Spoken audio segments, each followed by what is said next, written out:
Okay, YouTube, December 25th, Christmas Day. I'm out here going to install my new Edge Insight CTS2. This is just the monitor, is not part of a tuner or programmer of any kind. I got the monitor, pod, and also the EGT probe kit.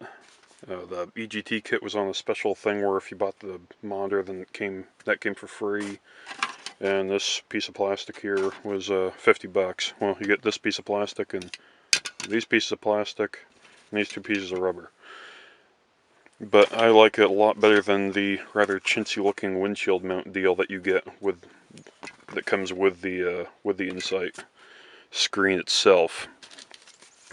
Also with the pod deal, you get some sort of vague instructions in this screw, which you pop out. Well, it's easier to show if I can focus.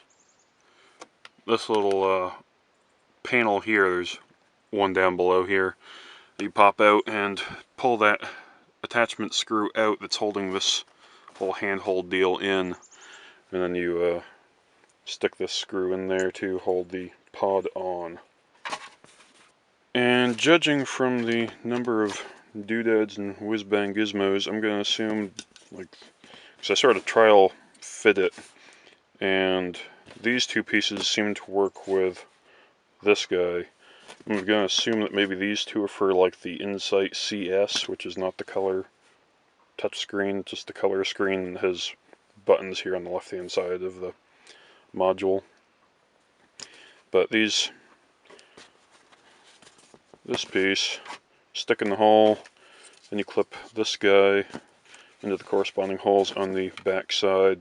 Then it just sort of stuffs in there and seems to hold put. I stuck it all the way into the pod, but it's a little bit flimsy feeling, but it should hold as long as I don't sit there and try pulling the thing off.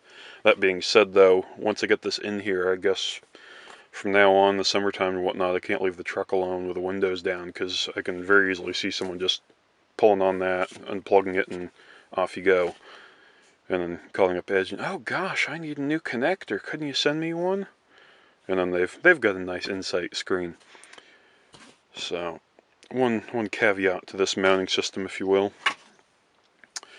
The screen also comes, of course, with the OBD2 plug, which also incorporates this, the EAS, Expandable Accessory System plug deal right here, which is in line with the OBD2 plug. Apparently before, the EAS system was on a separate cord from what I understand. Also, where it plugs into the Insight monitor is now a HDMI cable versus some square jobby deal. And then you can also see that yellow port there, which is for the video in input if you were to add either Edge or some other brand backup camera. So I guess I'll grab a couple tools and start throwing this pod deal on the truck.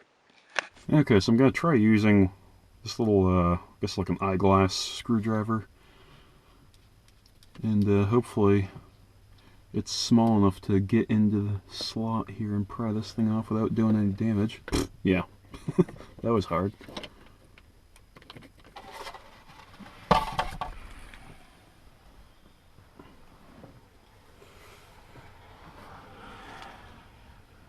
Random power cyclists. Because what else are you going to do on Christmas Day but go pedal around on a bicycle? Okay, so I just gave it a heave-ho and looks like I busted it, but I think if I ever were to go back and pull this pod off of here again, I can stuff that back in there and reuse this cover piece, so I don't think that is the worst thing in the world. Alright, and according to the vague instructions, like everything else on these trucks, it's a 10mm.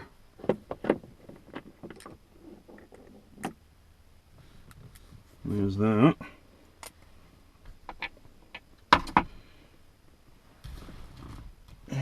I kind of wish the screw that they gave you with this had a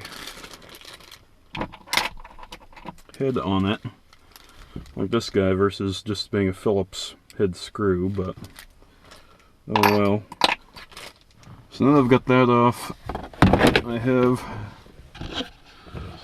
this rubber grommet deal already stuffed in the hole, because that looks like it's going to be a lot easier to get in now than it will be later.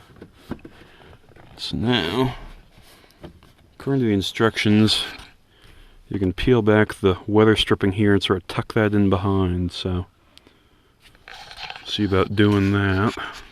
Getting this part in behind the weather stripping is easy. What seemed to be kind of a bother here is getting this thing. They say to put it in behind the dash, kind of, which looks like it's easier said than done. So I'm going to frig around with that and try to get it stuffed in there, because there's a little bit of play. So pull this right out. That dropping everything. There's a little bit of play in this A-pillar trim, but not a whole lot. I mean, yeah, you can see it move like a 1/16, which is really all I need. But trying to get here and there is, like I said, easier said than done, so I'll frig around with that and get back to you. So I think I've got to pretty much as good as I'm going to be able to get it. I got it stuck down in there pretty well, down between the dash and this A-pillar. There's still a gap here, which I don't see how the attachment screw putting pressure there is going to suck that in, so I mean, I wasn't expecting awesome quality, but it'd be nice if there wasn't that much of a gap going on, but oh well. Of course, the steering wheel when I'm frigging around with this is either too high or too low, or never in the right position. So I'm going to say that was the hardest part of this whole deal, trying to get that damn screw lined up was less than fun, shall we say. But anyway, it's in there now, and this thing feels pretty, well, pretty solid. I'm hoping that this doesn't get too loosey-goosey and start vibrating and driving me nuts, in which case I'll just have to pull it off and maybe do some trimming, because it is looking like it's pretty damn near touching the windshield down there at the bottom. So, now, ow, so I flicked my fingernail backwards. I don't really see any way to stuff that in there any better, really. And like I said, this gap deal's kind of disappointing, but whatever.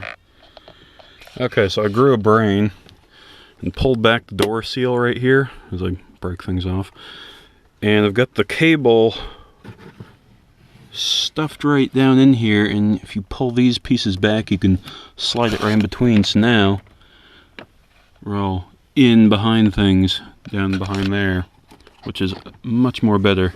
So now I can simply, I say simply, push that guy all back in there. And no, this wire right here is not from the factory dangling like that. That's for my, I think these are the backup lights. I've just been slack and haven't zip tied it up, but today I will do so.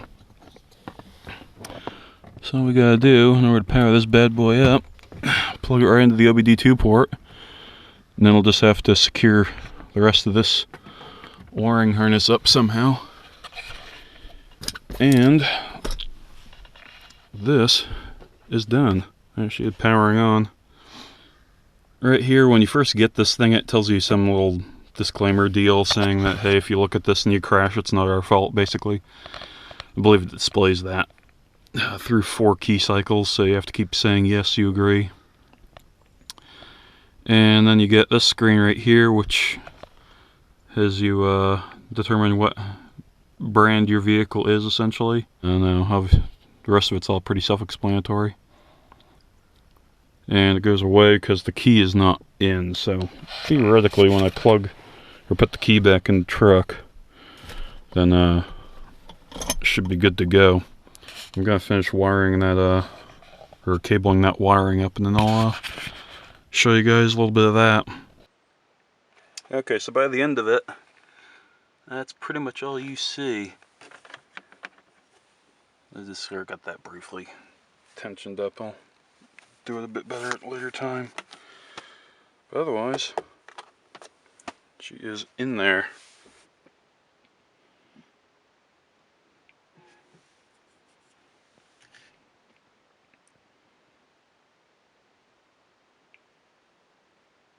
I did have it all with the gauges and everything earlier, but where I'd plugged it or unplugged it from the truck, I think it cleared.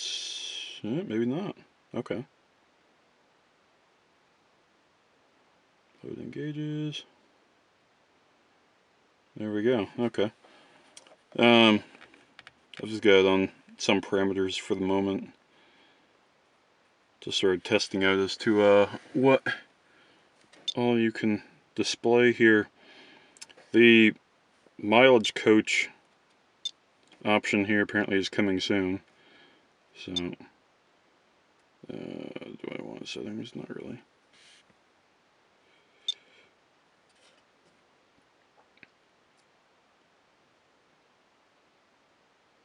It does take it a second to go through menus, I've noticed. But you can do data logging 0 to 60 times and whatnot.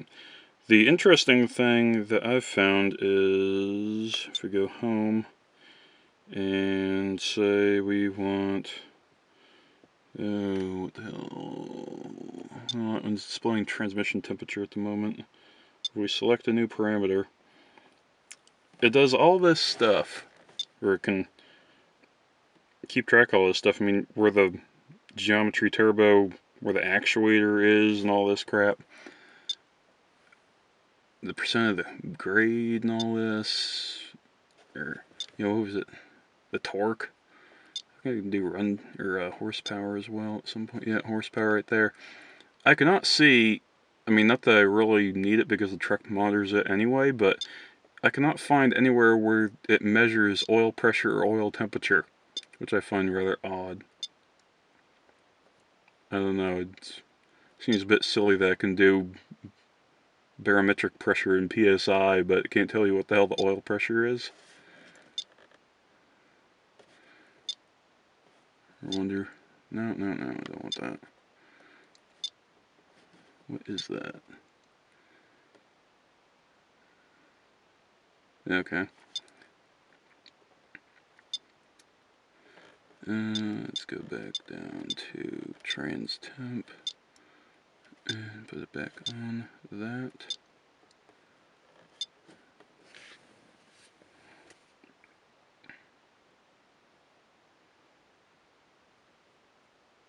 So yeah, it should be pretty handy, I think. I mean, right now I've got it registering DF line pressure, DPF back pressure, voltage, fuel rail pressure, EGTs out the DPF, trans temp, EGR pounds per minute, so I guess how much it's working, essentially, coolant temp, and regen status. But obviously you can do a hell of a lot more. So I think it's kind of a cool thing and should keep everything pretty well monitored versus just the sort of meh gauges you get here with the truck. So anywho, that's an Edge Insight CTS2 install on this 2014 Ram. Thanks for watching.